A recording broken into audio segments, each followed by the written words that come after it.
ಆಕಾಶವಾಣಿ ಮಂಗಳೂರು. ವನಿತಾ ವಾಣಿ, ಮಹಿಳೆಯರಿಗಾಗಿ ಕಾರ್ಯಕ್ರಮ. ಕೇಳುಗರೆ, ನಿಮಗೆಲ್ಲ ಇಂದಿನ ಕಾರ್ಯಕ್ರಮಕ್ಕೆ ಸ್ವಾಗತ.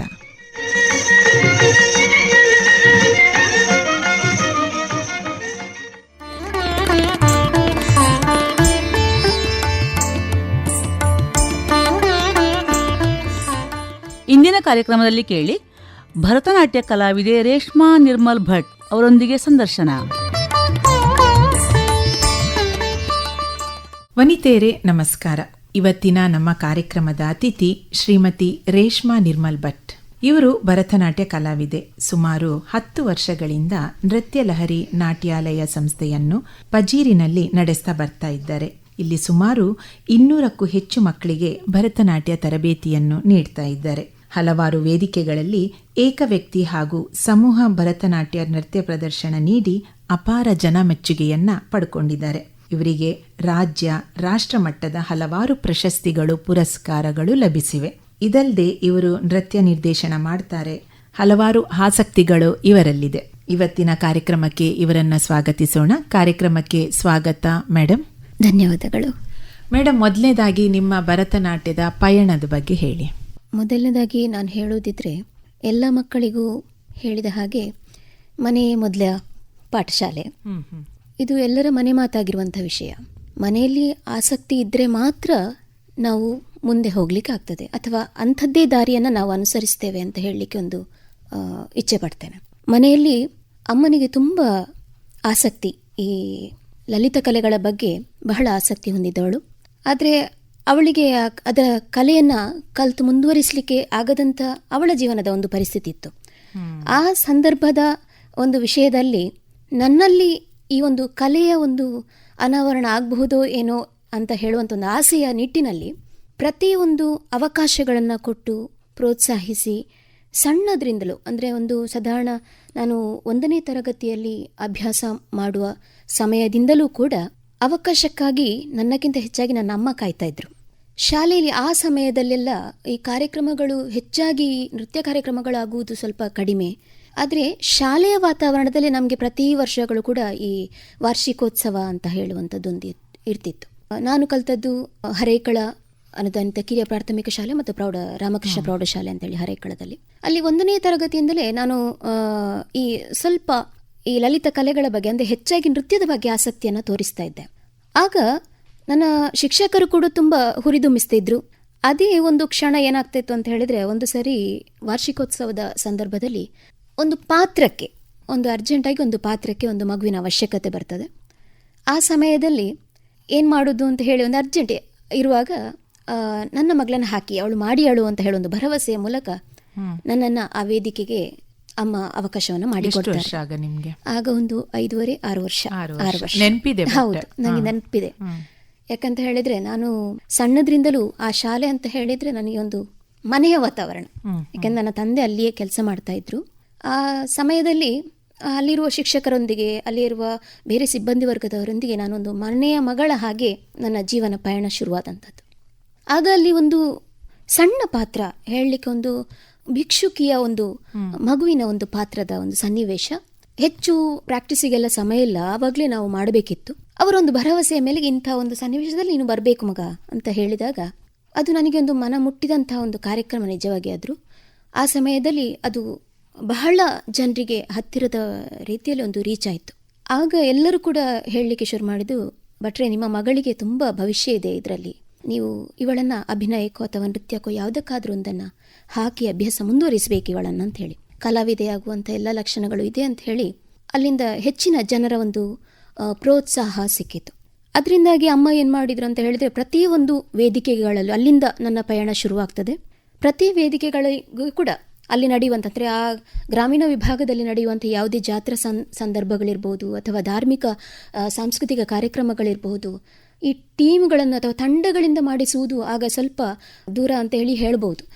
ಸ್ಥಳೀಯ ಪ್ರತಿಭೆಗಳು, ಹೀಗೆ ಇಂಥ ಒಂದು ಕೆಲವೊಂದು ಸನ್ನಿವೇಶಗಳಲ್ಲಿ ನನ್ನಮ್ಮ ಮೊದಲೇ ನನ್ನನ್ನು ಮನೆಯಲ್ಲಿ ರೆಡಿ ಮಾಡಿಯೇ ಕರ್ಕೊಂಡು ಹೋಗ್ತಾ ಇದ್ರು ಸ್ಟೇಜಿಗೆ. ಅಲ್ಲಿ ಅವಕಾಶಕ್ಕಾಗಿ ಫಸ್ಟ್ ಕೇಳಿಕೊಳ್ತಿರ್ಲಿಲ್ಲ. ಫಸ್ಟ್ ಮನೆಯಲ್ಲಿ ರೆಡಿಯಾಗಿ ಹೋಗೋ ಮಗ, ನನ್ನ ಹತ್ರ ಏನಿದೆಯೋ ಒಂದು ದಾಸರ ಪದವೋ ಯಾವುದಕ್ಕೋ ಅವಳಿಗೆ ಏನು ಮಾಡ್ಲಿಕ್ಕೆ ಒಂದು ಅನುಭವ ಇದೆಯೋ, ಅವಳಲ್ಲಿ ಆ ಶಕ್ತಿ ಇದೆಯೋ ಅದನ್ನು ನಾನು ಮನೆಯಲ್ಲಿ ಪ್ರಾಕ್ಟೀಸ್ ಮಾಡಿಸಿ. ಆಗ ನೋಡಿ, ಯಾವಾಗಲೂ ಈ ನಮ್ಮ ಯೂಟ್ಯೂಬ್ ಆಗಲಿ ಅಂಥದ್ದೆಲ್ಲ ಯಾವತ್ತೂ ಇರಲಿಲ್ಲ. ಆ ಒಂದು ಮಾಧ್ಯಮ ಸ್ವಲ್ಪ ದೂರವೇ ಇತ್ತು. ಆ ಸಮಯದಲ್ಲಿ ಫೋನ್ ಇರುವುದೇ ದೊಡ್ಡ ವಿಷಯ ಆ ಸಂದರ್ಭದಲ್ಲಿ. ಆಗ ಅವಳ ಮನಸ್ಸಿಗೆ ಯಾವುದಾದ್ರೂ ಕ್ಯಾಸೆಟ್ಗಳಲ್ಲಿ ಸಿಕ್ಕಿದಂಥ ದಾಸರ ಪದಗಳನ್ನೆಲ್ಲ ಕೇಳಿ ಅದರ ಮೂಲಕ ಏನೋ ಒಂದು ಅಭಿನಯವನ್ನು ಹೇಳಿಕೊಟ್ಟು ಅದನ್ನು ಪ್ರದರ್ಶಿಸಲಿಕ್ಕೆ ಅವಕಾಶ ಮಾಡಿಕೊಡ್ತಾ ಇದ್ಲು. ಅದು ಎಷ್ಟು ರಾತ್ರಿ ಆದರೂ, ಹೋಗಿ ಬರಲಿಕ್ಕೆ ವ್ಯವಸ್ಥೆಗಳ ಒಂದು ಅನಾನುಕೂಲತೆ ಇದ್ದರೂ ಕೂಡ ಪ್ರತಿಯೊಂದು ವೇದಿಕೆಗಳಲ್ಲಿ ನನ್ನನ್ನು ಕರೆದುಕೊಂಡು ಹೋಗಿ ಆ ಪ್ರದರ್ಶನವನ್ನು ಮಾಡಿಸ್ತಾ ಇದ್ರು. ಅದು ಯಾವ ವೇದಿಕೆ ಅಂತ ಹೇಳುವುದು ಅವಳಿಗೆ ಅಷ್ಟು ಮಹತ್ವದ್ದಾಗಿರಲಿಲ್ಲ. ಆದರೆ ನನ್ನ ಮಗಳು ವೇದಿಕೆಯ ಮೇಲೆ ಪ್ರದರ್ಶಿಸಬೇಕು, ನೃತ್ಯ ಪ್ರದರ್ಶನವನ್ನು ಮಾಡಬೇಕು ಅಂತ ಹೇಳೋದು ಮಾತ್ರ ಒಂದು ಉದ್ದೇಶ ಆಗಿತ್ತು. ಹೀಗೆ ಮುಂದುವರಿದ ನೃತ್ಯ ಕಾರ್ಯಕ್ರಮಗಳಲ್ಲಿ ಜನರ ಒಂದು ಮೆಚ್ಚುಗೆಯೂ ಕೂಡ ಒಂದು ನನ್ನ ಬೆನ್ನೆಲುಬು ಆಗಿ ನಿಂತರೆ, ನನ್ನ ತಂದೆ ಹಾಗೂ ನನ್ನ ಅಕ್ಕ ಕೂಡ ಬಹಳ ಪ್ರೀತಿಯಿಂದ ನನ್ನ ಜೊತೆ ಬರ್ತಿದ್ರು. ಆದಾಗ್ಯೂ ಕೂಡ ಆದರೆ ಇದೊಂದು ಶಾಸ್ತ್ರೀಯ ಕಲೆ. ನಾನು ಬೇರೆ ಕಾರ್ಯಕ್ರಮಗಳಲ್ಲಿ ನೋಡುವಾಗ, ಎಲ್ಲಿಯಾದರೂ ಅಲ್ಲೊಂದು ಇಲ್ಲೊಂದು ಕಾರ್ಯಕ್ರಮಗಳನ್ನು ನೋಡುವಾಗ ಭರತನಾಟ್ಯದಲ್ಲಿ ಏನೋ ನನ್ನಲ್ಲಿ ಮತ್ತು ಅವರಲ್ಲಿ ಏನೋ ಒಂದು ಡಿಫ್ರೆನ್ಸ್ ಇದೆ ಅಲ್ವಾ, ವ್ಯತ್ಯಾಸ ಇದೆ. ನಾನು ಅಮ್ಮನ ಹತ್ರ ಬಂದು ಕೇಳ್ತಾ ಇದ್ದೆ, ಯಾಕೆ ನಮ್ಮ ನೃತ್ಯದಲ್ಲಿ ಮತ್ತು ಅವರ ನೃತ್ಯದಲ್ಲಿ ಸ್ವಲ್ಪ ಏನೋ ವ್ಯತ್ಯಾಸ ಇದೆ ಅಮ್ಮ, ಏನು ಮಾಡೋದು ಇದಕ್ಕೆ? ನಾನು ಸಣ್ಣವಳೇ ಇದ್ದರೂ ಕೂಡ ಅದರಲ್ಲಿ ಆಸಕ್ತಿ ಸ್ವಲ್ಪ ಹೆಚ್ಚಾಗಿತ್ತು ನನಗೆ. ಆಗ ಅವರು ಅದರ ಬಗ್ಗೆ ಚಿಂತನೆ ಮಾಡಿದರು. ಅದಾದ ನಂತರ ನನಗೆ ಅವಳು ಕೇವಲ ನೃತ್ಯ ಅಲ್ಲ, ನೋಡು ಮಗ, ಇದಕ್ಕೆ ಇಷ್ಟು ಇದ್ರೆ ಮಾತ್ರ ಸಾಕಾಗೋದಿಲ್ಲ ನಿನಗೆ, ಇದರ ಸಂಗೀತ ಒಂದು ಜ್ಞಾನ ಕೂಡ ನಿನಗೆ ಅದರ ಒಟ್ಟಿಗೆ ಬೇಕು ಅಂತ ಹೇಳುವಾಗ, ಇದರ ಒಟ್ಟಿಗೆ ನನಗೆ ಸಂಗೀತದ ಅಂದರೆ ಹಾರ್ಮೋನಿಯಂ ಮತ್ತು ತಬಲ ಅವಳಿಗೆ ಇಷ್ಟವಾದಂಥ ಒಂದು ಕ್ಷೇತ್ರ ಅದು. ಹಾಗಾದ ಕಾರಣ ಕೊಣಾಜೆಯಲ್ಲಿ ವಾಸುದೇವ ಗಟ್ಟಿ ಅಂತ ಸರ್ ಇದ್ದರು. ಅವರು ಆ ಸಮಯದಲ್ಲಿ ಈಗಲೂ ಕೂಡ ಇದ್ದಾರೆ, ಅಲ್ಲಿನ ಪರಿಸರದ ಮಕ್ಕಳಿಗೆ ಸಂಗೀತ ಹಾಗೂ ಇನ್ಸ್ಟ್ರೂಮೆಂಟ್ಗಳ ಬಗ್ಗೆ ತರಬೇತಿಯನ್ನು ಕೊಡ್ತಾ ಇದ್ರು. ಆ ಸಮಯದಲ್ಲಿ ನನ್ನನ್ನು ಅಲ್ಲಿಗೆ ಕರೆದುಕೊಂಡು ಹೋಗಿ ಅಲ್ಲಿ ಹಲವಾರು ವರ್ಷ, ಒಂದು ಸಾಧಾರಣ 8-9ನೇ ತರಗತಿ ಬರುವಲ್ಲಿವರೆಗೆ ಅವರ ಹತ್ರ ನಿರಂತರ ಅಭ್ಯಾಸವನ್ನು ಮಾಡಿದೆ. ಹೀಗೆ ನೃತ್ಯಾಭ್ಯಾಸಕ್ಕೂ ಕೂಡ ಒಳ್ಳೆಯ ಗುರುಗಳ ಹತ್ರ ಸೇರಿಸಬೇಕು ಅಂತ ಹೇಳಿ ಆಸೆ ಪಟ್ಟು, ನಂತರ ಶಾಂತಲ ಪುರಸ್ಕೃತ, ನಮ್ಮ ಇಲ್ಲಿನ ದಕ್ಷಿಣ ಕನ್ನಡದ ಮೇರು ಪರ್ವತ ಅಂತ ಹೇಳ್ಬೋದು, ನನ್ನ ಆದರಣೀಯ ಗುರುಗಳಾಗಿರುವಂಥ ಶಾಂತಲ ನಾಟ್ಯಾಚಾರ್ಯ, ಶಾಂತಲ ನೃತ್ಯ ಪುರಸ್ಕೃತರಾಗಿರುವಂಥ ಉಳ್ಳಾಲ ಮೋಹನ್ ಸರ್ ಇವರ ಹತ್ರ ನನ್ನ ನೃತ್ಯದ ಮುಂದುವರಿಕೆ ಕಲಿಗಾಗಿ ಅಮ್ಮ ಕರ್ಕೊಂಡು ಹೋದರು. ಅಲ್ಲಿ ಅವರ ಆಶೀರ್ವಾದದಿಂದ ನಾನು ಮತ್ತೆ ಶಾಸ್ತ್ರೀಯವಾಗಿ ಭರತನಾಟ್ಯವನ್ನು ಹೇಗೆ ಕಲಿಬೇಕು ಅಂತ ಹೇಳುವುದನ್ನು ಅವರು ನನಗೆ ಅತ್ಯಂತ ಸರಳತೆಯಿಂದ ಅತ್ಯಂತ ಚೆನ್ನಾಗಿ ಹೇಳಿಕೊಟ್ರು. ಮತ್ತು ಒಬ್ಬ ವಿದ್ಯಾರ್ಥಿ ಗುರುವಿನ ಅಡಿಯಲ್ಲಿ ಹೇಗೆ ಒಂದು ವಿದ್ಯೆಯನ್ನು ಪಡಿಬೇಕು, ಅದು ಬಹಳ ಮುಖ್ಯ ಆಗ್ತದೆ. ಅಷ್ಟು ಮಾತ್ರ ಅಲ್ಲ, ಒಬ್ಬ ವಿದ್ಯಾರ್ಥಿ ಕಲಿಬೇಕಾದ್ರೆ ಅವರ ಹೆತ್ತವರ ಪಾಲು ಎಷ್ಟು ದೊಡ್ಡ ಮಟ್ಟದ್ದು, ಅದು ಕೂಡ ಬಹಳ ನನ್ನ ಜೀವನದಲ್ಲಿ ನಾನು ಕಂಡುಕೊಂಡಂಥ ಸತ್ಯ. ಇಷ್ಟು ಮಾತ್ರ ಅಲ್ಲ, ಅಲ್ಲಿ ಪ್ರತಿಯೊಂದು ವಿದ್ಯೆಯನ್ನು ಕಲಿಬೇಕಾದ್ರೂ ಶಿಸ್ತು ಬಹಳ ಮುಖ್ಯ ಅಂತ ಹೇಳಿಕೊಟ್ಟವರು ನನಗೆ ಉಳ್ಳಾಲ ಮೋಹನ್ ಸರ್. ಬೆಳಿಗ್ಗೆ ಆದಿತ್ಯವಾರದ ತರಗತಿ ನಡೀತಾ ಇತ್ತು. ಆಗ ನಮ್ಮ ಊರಿಂದ ಅಲ್ಲಿಗೆ ಹೋಗಲಿಕ್ಕೆ, ಮಂಗಳೂರಿಗೆ ಬರೋಕೆ 2 ಬಸ್ ಇರ್ತದ್ದು. ಬೆಳಿಗ್ಗೆ ಬೇಗ ನಾವೊಂದು 6-6:30 ಗಂಟೆಗೆ ಬೆಳಿಗ್ಗೆ ಎದ್ದು ಹೊರಡ್ತಾ ಇದ್ವಿ. ಅವರ ವಿದ್ಯಾರ್ಥಿಗಳು ಅವರು ಒಂದು ಸಾಧಾರಣ ಎಷ್ಟು ಸಹಸ್ರ ಮಕ್ಕಳಿಗೆ ಹೇಳಿಕೊಟ್ಟಿದ್ದಾರೋ ಏನೋ, ಆದರೆ ಅದರಲ್ಲಿಯೂ ನಾನು ಒಬ್ಬಳಾಗಿ ಆದಿತ್ಯವಾರದ ತರಗತಿಯಲ್ಲಿ ಬೆಳಿಗ್ಗೆ ಒಂದು 8 ಗಂಟೆಗೆ ತರಗತಿ ಸ್ಟಾರ್ಟ್ ಆದರೆ ಮಧ್ಯಾಹ್ನ ಒಂದು 3 ಗಂಟೆ 4 ಗಂಟೆವರೆಗೆ ಕೂಡ ಅವರು ತರಗತಿಯನ್ನು ಮಾಡ್ತಾಯಿದ್ರು. ಎಲ್ಲ ಬ್ಯಾಚ್ ವೈಸ್ ಮಾಡಿ ಮಾಡ್ತಾಯಿದ್ರು. ನನಗೆ ಮೊದಲೇ ಆಸಕ್ತಿ ಇದ್ದದ್ರಿಂದ ನಾನು ಬೆಳಿಗ್ಗೆ 8 ಗಂಟೆಗೆ ಆದಷ್ಟು ನಾವು ಪ್ರಯತ್ನ ಪಟ್ಟು, ಆ ಒಂದು ಬಸ್ ಹೋದರೆ ಮತ್ತೆ 1-1.5-2 ಕಿಲೋಮೀಟರ್ ನಾವು ನಡಿಬೇಕು ಇನ್ನೊಂದು ಬಸ್ ಹಿಡಿಬೇಕಾದ್ರೆ. ಹಾಗೆ ಅಲ್ಲಿ ಮತ್ತೆ ಕ್ಲಾಸ್ ಮಿಸ್ ಆಗ್ತಾ ಇತ್ತು. ಆದಷ್ಟು ಬೇಗ ಎದ್ದು ಅಮ್ಮ ರೆಡಿಯಾಗಿ ನನ್ನನ್ನು ಕರ್ಕೊಂಡು ಹೋಗಿ ಅಲ್ಲಿ ಕೂತ್ಕೊಳಿಸ್ತಾ ಇದ್ರು. ಅಲ್ಲಿ ಈ ಮೊದಲ ಪ್ರಾಮುಖ್ಯತೆ ಆ ದಿವಸದ ನಿನ್ನ ಊಟ ತಿಂಡಿಯ ಬಗ್ಗೆ ಅಲ್ಲ, ಮೊದಲು ನೀನು ವಿದ್ಯೆ. ಹಾಗಾದ ಕಾರಣ ನೀನು ನಿನಗೆ ಅದೆಲ್ಲ ಫಸ್ಟ್ ನೀನು ಅಲ್ಲಿ ಕ್ಲಾಸಿಗೆ ಹೋಗಿ ಕೂತ್ಕೋ. ಸರ್ ಎಷ್ಟೊತ್ತಿಗೆ ನಿನಗೆ ಪಾಠ ಹೇಳ್ತಾರೆ ಅದು ಮುಖ್ಯ ಅಲ್ಲ. ಫಸ್ಟ್ ನೀನು ಗುರುಗಳು ಬರೋದಕ್ಕಿಂತ ಮುಂಚೆ ನೀನು ಅಲ್ಲಿ ಹೋಗಿ ಕೂತು ನೀನು ಪಾಠವನ್ನು ಕೇಳಬೇಕು, ನೋಡಬೇಕು. ಕೇಳಿ ನೋಡಿ ಕಲಿಯುವುದೇ ಬಹಳ ಮಹತ್ವಪೂರ್ಣ. ಅದಾದ ನಂತರ ಕಲಿಕೆ ಅಂತ ಹೇಳುವುದನ್ನು ತುಂಬ ಪ್ರೋತ್ಸಾಹ ಇಟ್ಟು ಬಹಳ ಶ್ರಮಪಟ್ಟು ಹೇಳಿಕೊಡ್ತಾ ಇದ್ರು ನನಗೆ. ಆ ಸಮಯದಲ್ಲಿ ಗುರುಗಳ ಹತ್ರ ಕೂಡ ಕಲಿಯುವುದು ನನಗೆ ಒಂದು ಚಾಲೆಂಜಿಂಗ್ ಆಗಿತ್ತು. ಸಮಯಾವಕಾಶಗಳು ಕಡಿಮೆ, ನನ್ನ ಕಲಿಕೆಯ ಒಟ್ಟಿಗೆ ನಾನು ಅದನ್ನು ಹೊಂದಿಸಿಕೊಳ್ಳಬೇಕು, ಅನುಕೂಲಗಳು ಕಡಿಮೆ ಆ ಸಮಯದಲ್ಲಿ. ಆದರೂ ಕಷ್ಟಪಟ್ಟು ಅವರಲ್ಲಿ ಪ್ರಾಥಮಿಕ ಶಿಕ್ಷಣವನ್ನು ಮಾಡಿಕೊಂಡೆ ನಾನು. ಅದಾದ ನಂತರ ಸ್ವಲ್ಪ ನಾನೊಂದು PUCಗೆ ಬರುವ ಹೊತ್ತಿನಲ್ಲಿ ನನಗೆ ವಿವಾಹದ ಒಂದು ಸಂದರ್ಭ ಒದಗಿ ಬಂತು. ಅಲ್ಲಿಯೂ ಕೂಡ ವಿವಾಹವಾಗುವ ಮೊದಲು ಒಂದು ರೀತಿ ಆದರೆ ಅದರ ನಂತರ ಇನ್ನೊಂದು ರೀತಿ ಅಂತ ಹೇಳ್ಬೋದು. ಈ ವಿವಾಹಕ್ಕಿಂತ ಮೊದಲು ನನಗೆ ನನ್ನ ಪ್ರತಿ ಒಂದು ಕ್ಲಾಸಿಗೆ ನನ್ನ ಅಮ್ಮ ಅಥವಾ ಅಪ್ಪನಿಗೆ ನೈಟ್ ಡ್ಯೂಟಿ ಹೆಚ್ಚಾಗಿರ್ತಿತ್ತು. ನಾನು ಅದನ್ನು ಹೇಳಲೇಬೇಕು. ನೈಟ್ ಡ್ಯೂಟಿ ಹೆಚ್ಚಾಗಿದ್ದಾಗ ಅವರಿಗೆ ರಾತ್ರಿ ನಿದ್ದೆ ಇರ್ತಿರ್ಲಿಲ್ಲ. ನನ್ನ ತರಗತಿಗೆ ನನ್ನನ್ನು ಕರ್ಕೊಂಡು ಹೋಗಿ ಬಿಟ್ಟು ಅವರು ಹೊರಗಡೆ ಕೂತ್ಕೊಳ್ತಾ ಇದ್ರು. ಇವಳು ಮಗಳು ಎಷ್ಟೊತ್ತಿಗೆ ಬರ್ತಾಳೆ, ಆಮೇಲೆ ನಾನು ಕರ್ಕೊಂಡು ಹೋಗ್ತೇನೆ ಅಂತೇಳಿ. ಆ ಹೊತ್ತಲ್ಲಿ ಅವರು ಕೆಲವೊಮ್ಮೆ ನಿದ್ದೆ ತೂಗ್ತಾ ಇದ್ರು. ಯಾಕಂದ್ರೆ ಅದು ಅವರ ಶ್ರಮ ಹಿಂದ್ಗಡೆ ಇದ್ದದ್ದು, ಅದು ಯಾರಿಗೂ ಗೊತ್ತಾಗುದಿಲ್ಲ.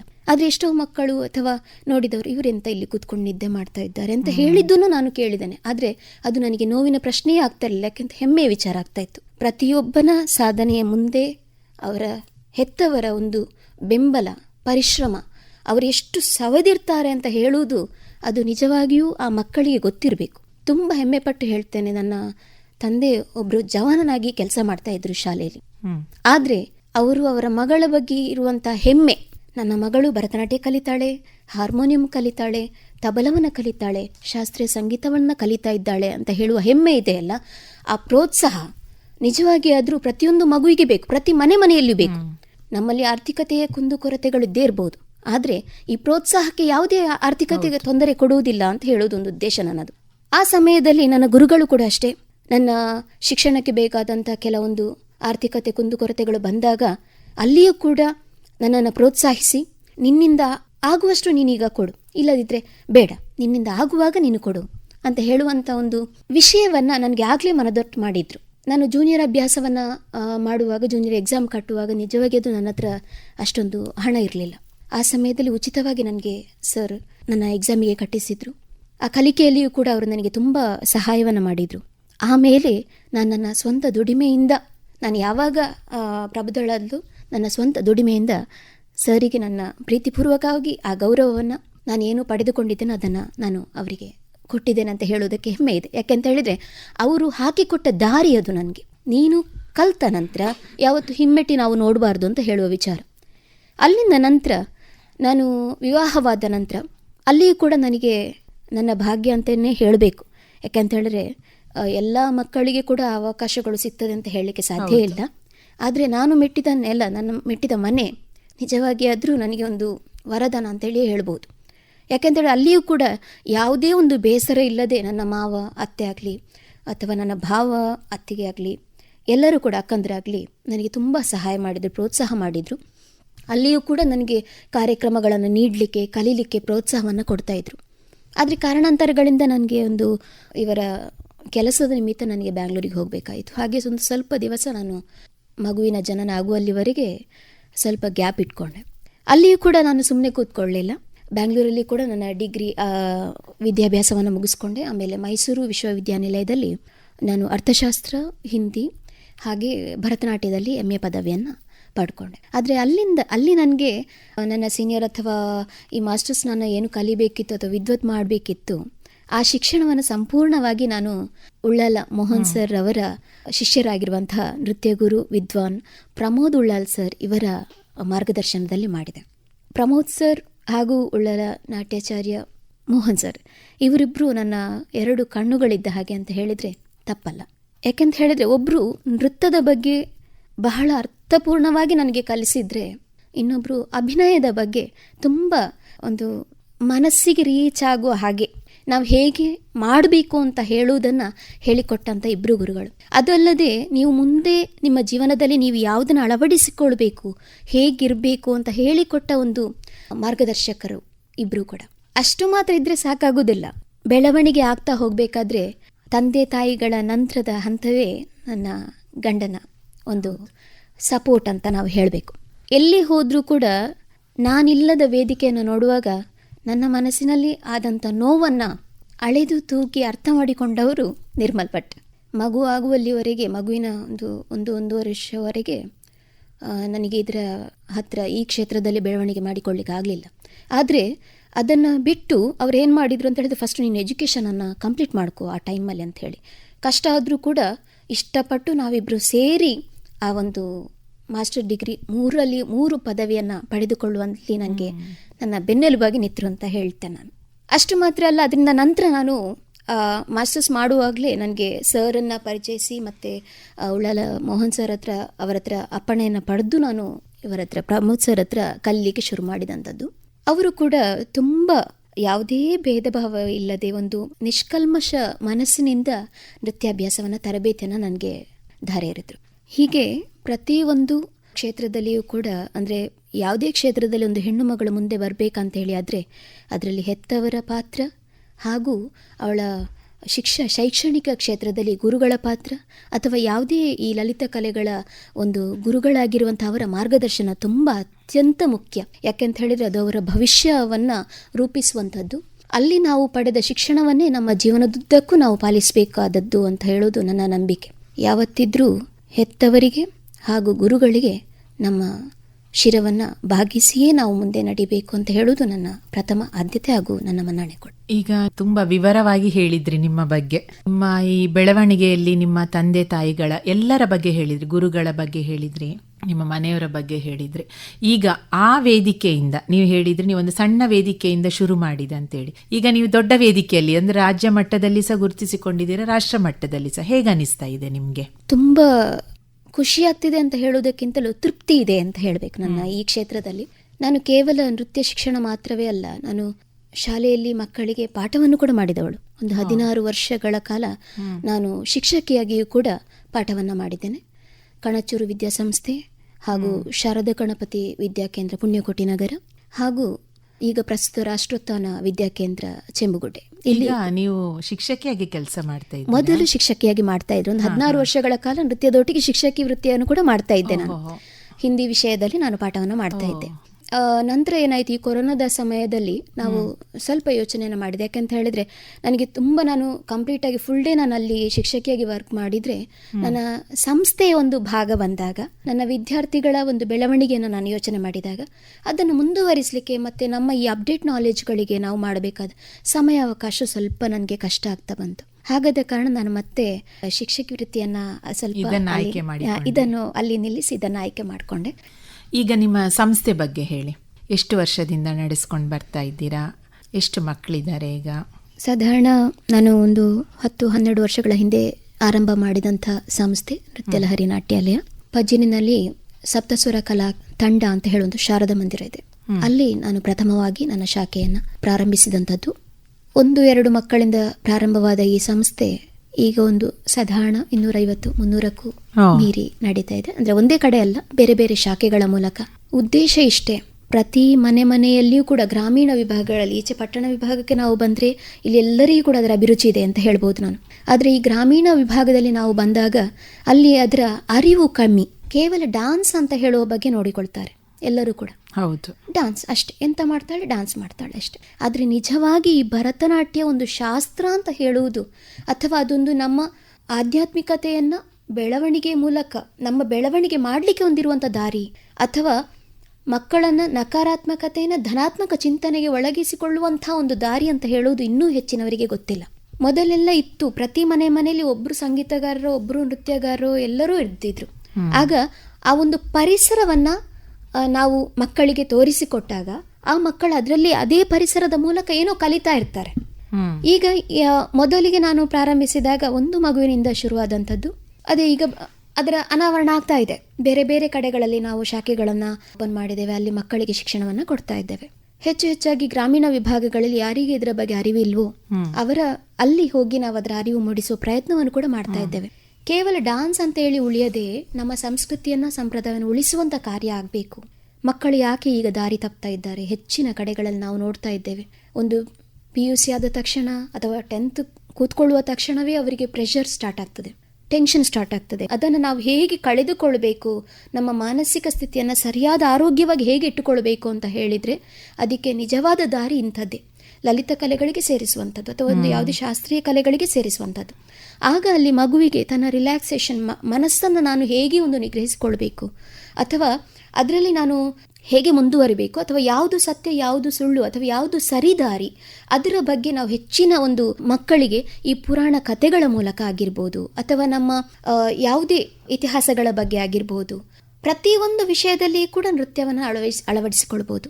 ಯಾಕೆಂತ ಹೇಳಿದ್ರೆ ಮಕ್ಕಳು ನೃತ್ಯಕ್ಕೆ ಸೇರಿದಾಗ ಅದರಲ್ಲಿ ಬೇರೆ ಬೇರೆ ರೀತಿಯಾದಂಥ ಒಂದು ವಿಷಯಗಳನ್ನು ಕಲಿತಾರೆ. ಕೇವಲ ಭರತನಾಟ್ಯ ಅಂತ ಹೇಳಿದ್ರೆ ನೃತ್ಯ ಮಾಡುವುದೇ ಒಂದಲ್ಲ, ಅದರಲ್ಲಿ ನೃತ್ಯದ ಒಂದು ನಮ್ಮ ದೇಹಕ್ಕೆ ಬೇಕಾಗುವಂಥ ಒಂದು ವ್ಯಾಯಾಮವೂ ಹೌದು, ಅಲ್ಲದೆ ಮಾನಸಿಕ ಸ್ಥಿತಿಯನ್ನು ನಾವು ಸರಿಯಾಗಿ ಅಂದರೆ ಆರೋಗ್ಯಕರವಾಗಿ ಇಟ್ಕೊಳ್ಳಿಕ್ಕೆ. ಮಾನಸಿಕ ಸ್ಥಿತಿ ನಮ್ಮಲ್ಲಿ ಸರಿಯಾಗಿದ್ರೆ ಮಾತ್ರ ನಮ್ಮ ದೇಹ ಆರೋಗ್ಯಪೂರ್ಣವಾಗಿ ಇರ್ತದೆ ಅಂತ ಹೇಳ್ತೇವೆ. ಆಗ ನಮ್ಮ ಮನಸ್ಸಿನ ಒಂದು ಸಮತೋಲನವನ್ನು ಕಾಪಾಡಿಕೊಳ್ಳಲಿಕ್ಕೆ ಮಕ್ಕಳು ಹೆಚ್ಚು ಹೆಚ್ಚು ಕಲಿತಾ ಹೋದ ಹಾಗೆ ಅವರಲ್ಲಿ ಆಗುವಂಥ ಒಂದು ಸ್ಟ್ರೆಸ್ಸನ್ನು ಕಮ್ಮಿ ಮಾಡಿಕೊಳ್ಳಲಿಕ್ಕೆ ಈ ವಿಭಾಗಗಳು ತುಂಬ ಸಹಾಯಕಾರಿಯಾಗಿದೆ. ಇತ್ತೀಚಿನ ಸಂದರ್ಭದಲ್ಲಿ ನಾವು ನೋಡಿಕೊಳ್ಬೋದು, ಕೆಲವೊಂದು ಸಣ್ಣ ಸಣ್ಣ ವಿಷಯಗಳಿಗೆ ನಮ್ಮ ಮಕ್ಕಳು ಬೇರೆ ಬೇರೆ ರೀತಿಯಾದಂಥ ದಾರಿಗಳನ್ನು ತುಳಿತಾ ಇದ್ದಾರೆ ಅಂತ ಹೇಳೋದೊಂದು ಬಹಳ ನೋವಿನ ಪ್ರಶ್ನೆ ಅಂತ ಹೇಳ್ಬೋದು. ಯಾಕೆಂದರೆ ಕೆಲವೊಮ್ಮೆ ಹೆತ್ತವರೊಡನೆ ಹೇಳಿಕೊಳ್ಳಿಕ್ಕೆ ಆಗದಂಥ ವಿಚಾರಗಳು ಅಥವಾ ಶಾಲೆಯಲ್ಲಿ ಶಿಕ್ಷಕರುಗಳೊಂದಿಗೆ ಹೇಳಿಕೊಳ್ಳಕ್ಕಾಗದ ವಿಚಾರಗಳು, ತನ್ನ ಸ್ನೇಹಿತೆಯರೊಟ್ಟಿಗೆ ಹಂಚಿಕೊಳ್ಳಲಿಕ್ಕೆ ಆಗದಂಥ ವಿಷಯಗಳನ್ನು ಯಾಕೆ ಆ ಪರಿಸ್ಥಿತಿಗಳು ಉದ್ಭವವಾಗ್ತದೆ ಅಥವಾ ಅಂಥ ಪರಿಸ್ಥಿತಿಯಲ್ಲಿ ನಾನು ಏನು ಮಾಡಬೇಕು ಅಂತ ಹೇಳುವುದನ್ನು ಹೆಚ್ಚಾಗಿ ಆ ಮಾನಸಿಕ ಸಮತೋಲನ ಇದೆ ಅಲ್ಲ, ಹೇಳಿಕೊಳ್ಳಿಕ್ಕಾಗದೆ ಬೇರೆ ಏನೋ ಒಂದು ನಿರ್ಧಾರಗಳನ್ನು ತೆಗೆದುಕೊಂಡು ಬಿಡ್ತಾರೆ ಮಕ್ಕಳು. ಆ ನಿರ್ಧಾರಗಳು ಇಂಥ ವಿಷಯಗಳನ್ನು ಕಲಿತುಕೊಳ್ಳೋದ್ರಿಂದ ಅವರಿಗೆ ಇಲ್ಲ, ನಾನು ಇಂಥ ನಿರ್ಧಾರಗಳನ್ನು, ನಾನು ಇಂಥ ಒಂದು ವಿಷಯವನ್ನು ನಾನು ಇಂಥವರಿಗೆ ಹೇಳಿ ಅದರ ಸೊಲ್ಯೂಷನನ್ನು ಕಂಡುಕೊಳ್ಬೇಕು ಅಂತ ಹೇಳೋದು ಕೂಡ ತುಂಬ ಮಹತ್ವದ ಒಂದು ವಿಷಯ. ಯಾಕಂತ ಹೇಳಿದ್ರೆ ಈಗಿನ ವಿಚಾರದಲ್ಲಿ ಮಕ್ಕಳನ್ನು ನಾವು ಆ ನಿಟ್ಟಿನಲ್ಲಿ ನೋಡುವುದಾದರೆ ಒಂದು ಆವರಣವನ್ನು ಕಲ್ಪಿಸುವುದೇ ದೊಡ್ಡ ವಿಷಯ ಆಗಿಬಿಟ್ಟಿದೆ ಈಗಿನ ಸಮಾಜದಲ್ಲಿ ಅಂತ ಹೇಳ್ಬೋದು. ಮಕ್ಕಳಿಗೆ ಎಷ್ಟು ನೋವಿದ್ರು ಈ ನೃತ್ಯ ಒಂದು ಕಲಿಯೋದ್ರಿಂದ ಅದರಲ್ಲಿ ಮಕ್ಕಳಿಗೆ ಸಾಹಿತ್ಯದ ಒಂದು ಅಭಿರುಚಿ ಹುಟ್ಟುತ್ತದೆ, ಮತ್ತೆ ಅದರ ಬಗ್ಗೆ ಈ ತಾಳದ ಬಗ್ಗೆ ಹೆಚ್ಚು ಅವರು ಜ್ಞಾನವನ್ನು ಪಡೆದುಕೊಳ್ತಾರೆ.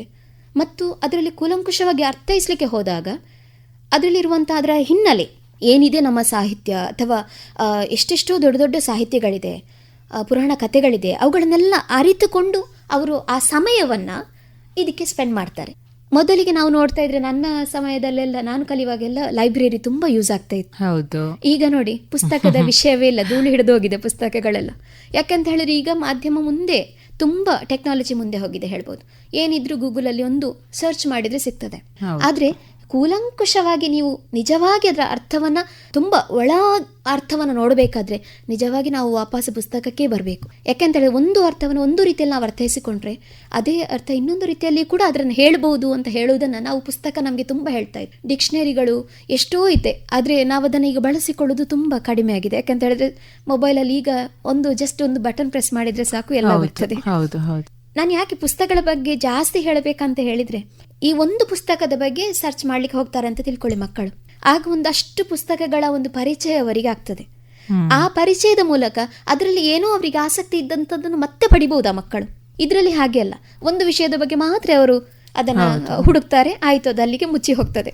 ಇದು ಕೂಡ ಒಂದು ವಿಷಯ ಅಂತ ಹೇಳಿ ಹೇಳ್ಬೋದು ನಾನು. ಮತ್ತೆ ಈ ಸಾಹಿತ್ಯದ ಬಗ್ಗೆ ಕೂಡ ಹೇಳುವಾಗ ಅದು ನಮ್ಮಲ್ಲಿ ಒಂದು ಆತ್ಮವಿಶ್ವಾಸವನ್ನು ಮೂಡುತ್ತದೆ, ಮತ್ತೆ ಏನಂತ ಹೇಳಿದೆ ಒಂದು ದೃಢತೆ ಬರ್ತದೆ ಮಕ್ಕಳಲ್ಲಿ. ಯಾವುದೇ ಒಂದು ಕಲಿಕೆಯಲ್ಲಿ ದೃಢತೆ ಬಹಳ ಮಹತ್ವಪೂರ್ಣ. ನಾನು ಇಂಥದ್ದನ್ನೇ ಮಾಡಬೇಕು ಅಂತ ಹೇಳುವಂಥದ್ದು, ಇದೆಲ್ಲ ವಿಚಾರವನ್ನು ನಾವು ನೋಡುವಾಗ ಇದು ಎಲ್ಲವೂ ಸಣ್ಣದ್ರಿಂದ ಬರಬೇಕು, ಪ್ರಾಥಮಿಕ ಹಂತದಿಂದಲೇ ಬರಬೇಕು.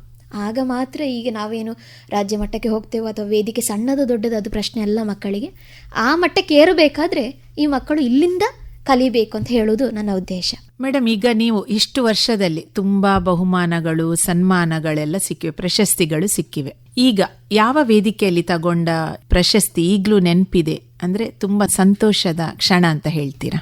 ಈ ಸನ್ಮಾನಗಳು, ಪ್ರಶಸ್ತಿಗಳು, ಗೌರವಗಳು ಬೇಕು ಮನುಷ್ಯರಿಗೆ, ಅಥವಾ ಯಾವುದೇ ಒಂದು ಕಲಿಕೆ ಮುಂದೆ ಬರಿಬೇಕಾದ್ರೆ ಒಂದು ಪ್ರೋತ್ಸಾಹ ಅಂತೇಳಿ ಅಷ್ಟೇ.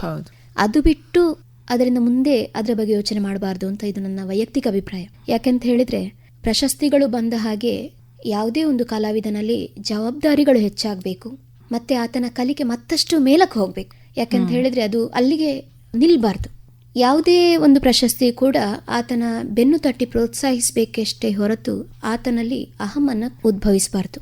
ಈ ಒಂದು ನಿಟ್ಟಲ್ಲಿ ನಾನು ಹೋಗುವುದಾದ್ರೆ, ಮೊದಲಿಂದಲೂ ಕೂಡ ಪ್ರತಿ ವೇದಿಕೆಗಳಲ್ಲಿಯೂ ಕೂಡ ಜನರಿಂದ ಸಿಗುವಂಥ ಒಂದು ಅಭಿಪ್ರಾಯಗಳು ಹಾಗೂ ಪ್ರೋತ್ಸಾಹಗಳೇ ನಿಜವಾದ ಗೌರವ ಅಂತ ನಾನು ಭಾವಿಸ್ತೇನೆ. ಬೇರೆ ಬೇರೆ ಪ್ರಶಸ್ತಿಗಳು ಬೇರೆ ಬೇರೆ ವೇದಿಕೆಗೆ ಹೋದಾಗ ಬದಲಾಗ್ತಾ ಹೋಗ್ತದೆ. ಅನೇಕ ಪ್ರಶಸ್ತಿಗಳು ಕೂಡ ಬಂದಿದೆ ಅಂತ ಹೇಳ್ಬೋದು. ಉತ್ತಮ ಶಿಕ್ಷಕಿ ಪ್ರಶಸ್ತಿ, ಹಾಗೆ ಕಲಾಭೂಷಣ ಪ್ರಶಸ್ತಿ, ಅನೇಕ ಪ್ರಶಸ್ತಿಗಳು, ಪ್ರತಿಭಾ ಪುರಸ್ಕಾರಗಳು, ಹೀಗೆ ಅನೇಕ ಗ್ರಾಮ ಗೌರವ ಬೇರೆ, ಹೀಗೆ ಅನೇಕ ಕಡೆ ನಮ್ಮನ್ನು ಗುರುತಿಸ್ತಾರೆ.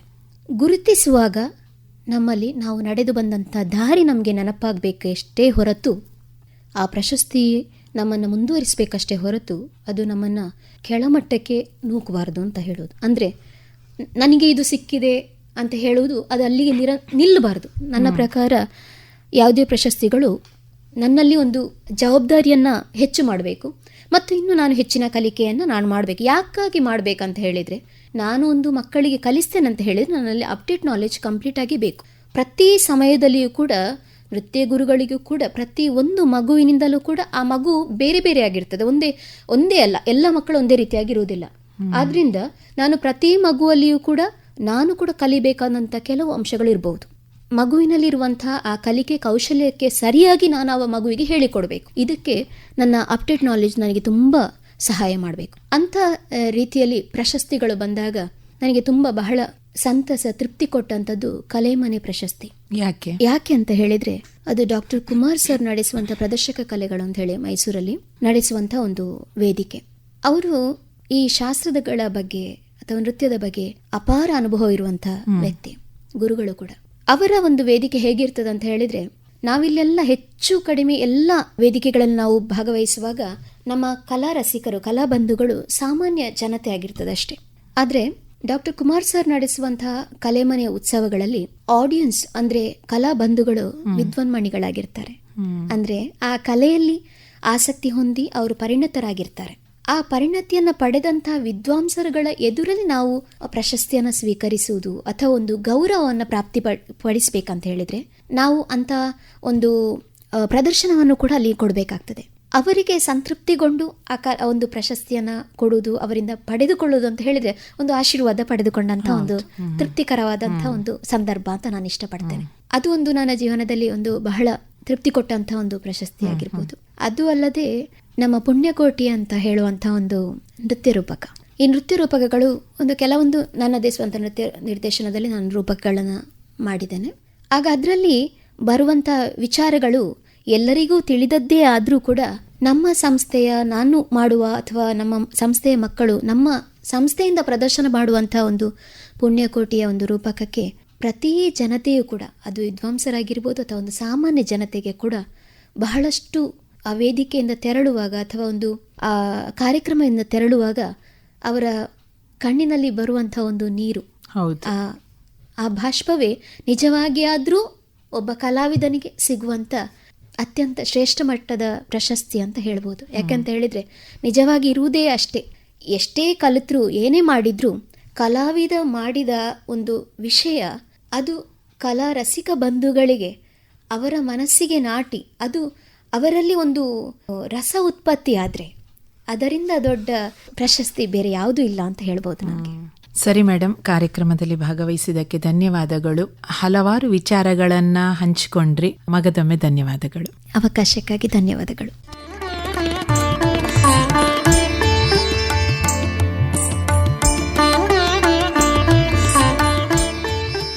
ಇದುವರೆಗೆ ಭರತನಾಟ್ಯ ಕಲಾವಿದೆ ರೇಷ್ಮಾ ನಿರ್ಮಲ್ ಭಟ್ ಅವರೊಂದಿಗೆ ಸಂದರ್ಶನ ಕೇಳಿದಿರಿ. ಸಂದರ್ಶನ ನಡೆಸಿಕೊಟ್ಟವರು ರಶ್ಮಿ ಜೆ ರೈ.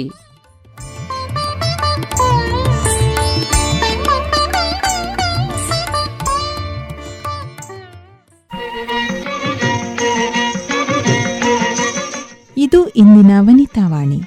ಮತ್ತೆ ನಿಮ್ಮ ಭೇಟಿ ಮುಂದಿನ ಕಾರ್ಯಕ್ರಮದಲ್ಲಿ. ನಮಸ್ಕಾರ.